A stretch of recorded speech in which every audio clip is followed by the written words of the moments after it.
Hey, what's up, everybody? It's Michael, aka Pikel, with League of Items. Mid-season Cup Day 2 coming at you. But before we get into that, let's take a look at what happened on Day 1. So, Game 1, I liked T1 over FPX. T1 won. They had 14 kills. Fun plus Phoenix had 7 for a kill total of 20. So the line would have been under, probably. Most people think that it's like 24 and a half, I think, was the number that the sportsbook had. So that would have been an under. Then we have Top Esports versus Damwon Gaming, 21-11. That's 32. So that game would have went over. Damwon and T1, 14-14. This game would have gone over, but T1 threw the game away like 2 or 3 times, and you can't really take that into consideration when you're making that bet. So I still think under was the right call on that one. I didn't bet on any over-unders, really. There's not a large edge there, at least in my opinion yet. Like, I wasn't sure how aggressive the tournament was going to be, but it's just not a great thing to chase in general.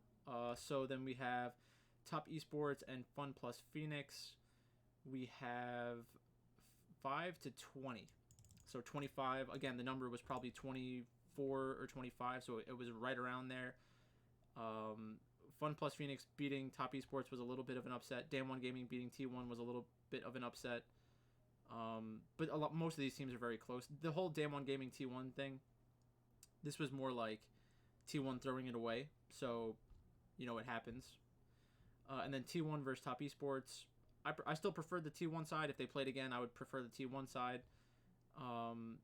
They were really heavy into playing Yasuo, which was cool to watch, but just didn't work out for him. Not going to spend too much time looking at yesterday, though. So let's go on to tomorrow. So tomorrow, the first game. Let's just get this. The first game is JDG against Gen.G. Actually, let me get the mid-season cup back up, because they had the wrong sides for a few of the matches, which was kind of frustrating to see. So I hope this is right, but I'm not 100% sure. So JDG against Gen.G. I was predicting this line would open up at -200 to +200. Right now it's -168 to +137. So apparently there is more action on Gen.G than I anticipated. I do think that Gen.G is good enough to beat JDG. And after the games yesterday, I think a lot of bettors are going to just assume that China goes on and wins again today. They posted a lot less bets. There were 24 different options the first day. I guess they either didn't get a ton of action or they got murdered. So that's interesting. JDG versus Gen.G, -168. They also took down the futures market, by the way. -168 to +140. So there's not a lot. I mean, I guess JDG, betting on JDG wouldn't be so bad. That's a decent chunk of value. Let's see.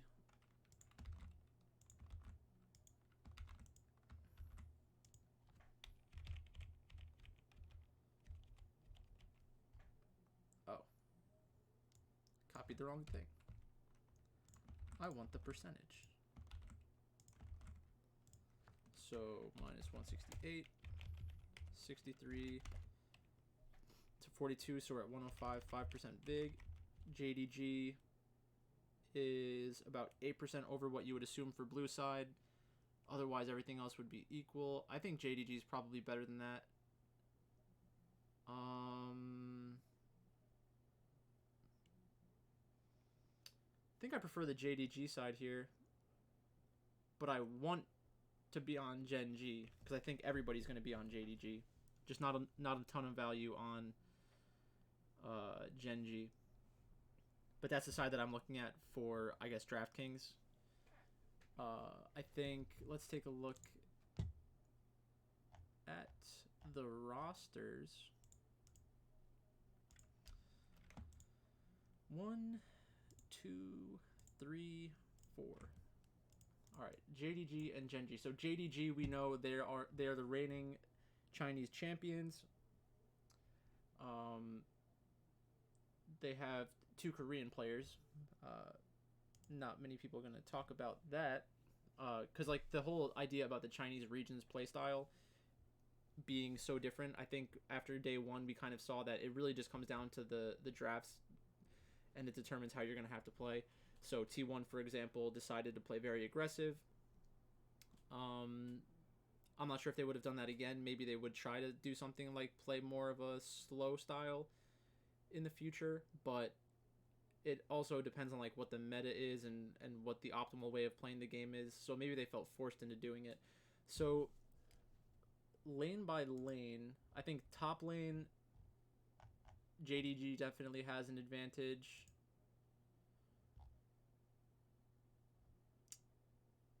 In the jungle, I think that the advantage is probably less than the public would think. I think Klid is very close to being as good as Kanavi.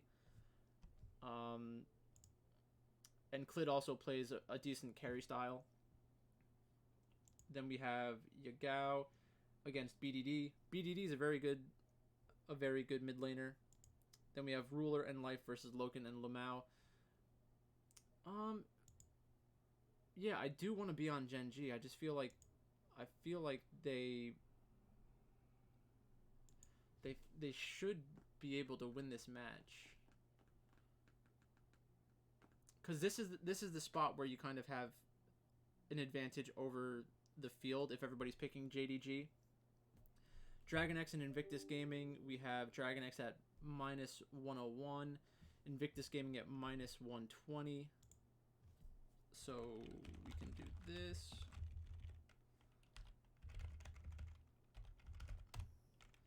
So it's 50 to 54.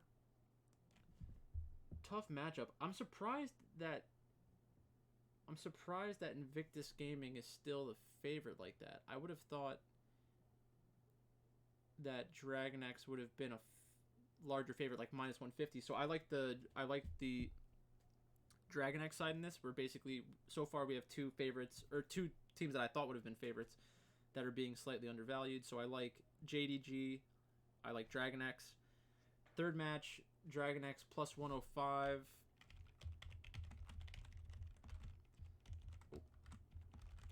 +105 to -127.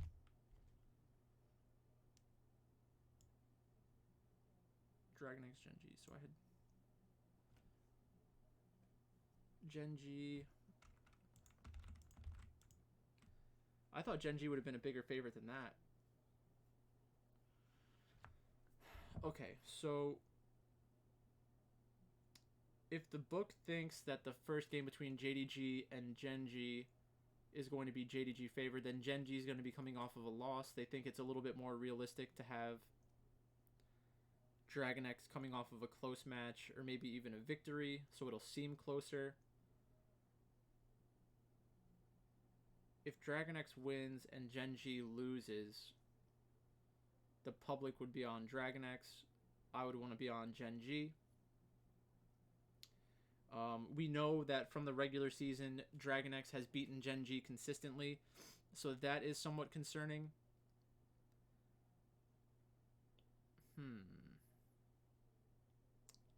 DragonX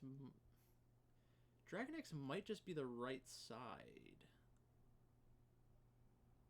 So I'm going to think about that one a little bit more. So far we have JDG and DragonX. Gen G, DragonX. DragonX. JDG versus Invictus Gaming. -154 +127. I'm probably just gonna bet against JDG. So I'll say Invictus Gaming. I think it's a good spot for Invictus. We'll see how they look in their first game against Dragon X, but as Damwon Gaming showed, they can compete. There's no reason to think that Invictus Gaming can't compete. They have a highly volatile playstyle, and that is good for best of ones. Invictus Gaming against Gen G. Minus 104. I mean, they must have money coming in on these games, right? Like, that has to be... These lines have to be getting pushed off of these numbers. I'm going to have to check my other video to see what the numbers looked like when they initially came out.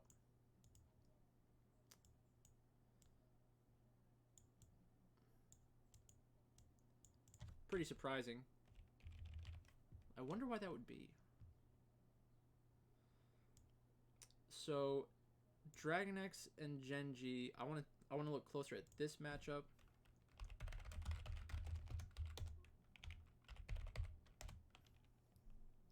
And then Dragon X against JDG. I think I'm just gonna bet against JDG in all three matches.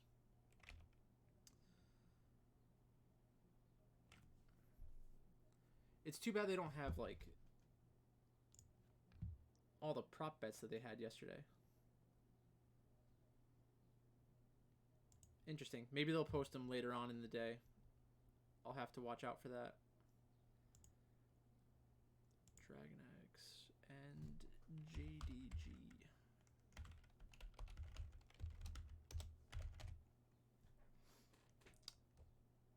Alright, so Dragon X and JDG. Dragon X and JDG. I think that Dragon X could have a good playstyle to beat JDG. They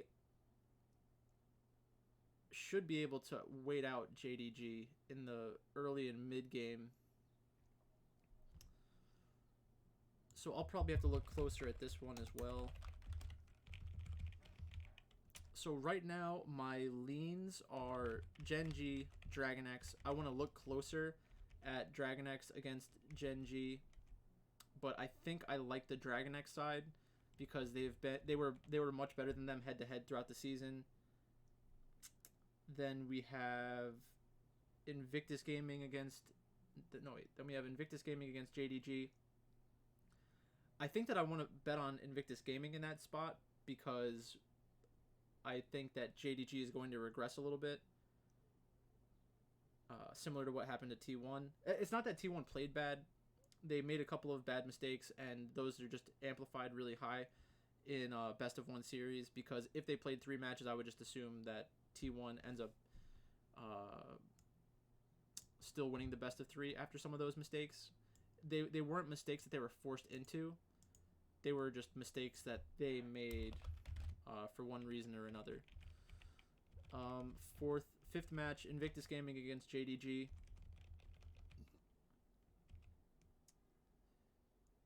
Invictus Gaming against Gen G, minus 115. Another close match. Again, I'm surprised that Invictus Gaming is this close, but I think maybe just the Chinese teams doing well yesterday. Had a lot of money come in on the Chinese teams for day 2. So maybe this is a spot where I just go against that narrative, or look for a live betting opportunity, because we'll get a lot of information out of the first 4 games. Then game 6, Dragon X against JDG. Again, I mean, I think I just want to bet against JDG. If JDG wins one of their first 2 matches, I would probably just get onto Dragon X as a contrarian play. But nothing great here. These lines are so close, more close than I thought they would have been based on my initial projections. Yeah, so not looking like a lot of value out there. Maybe they're just not having enough money come in to justify having all these bets out there. So we'll have to check later. Thanks for stopping by. This is just a first look. If you want to see my thoughts on the rest of the games, or if there are other bets that come out there, let me know in the comment section, or you can hit me up on Twitter. Also, I am going to have a show or a video coming out with SBR Picks. I'm going to have an article on their website, and then I'm probably doing DFS Bachelor's channel today as well. But I haven't posted anything in a few days, I think, on my channel, so I figured I'd stop in and say hello. Might have some other stuff coming out, but until then, thanks for stopping by, and I'll talk to you soon.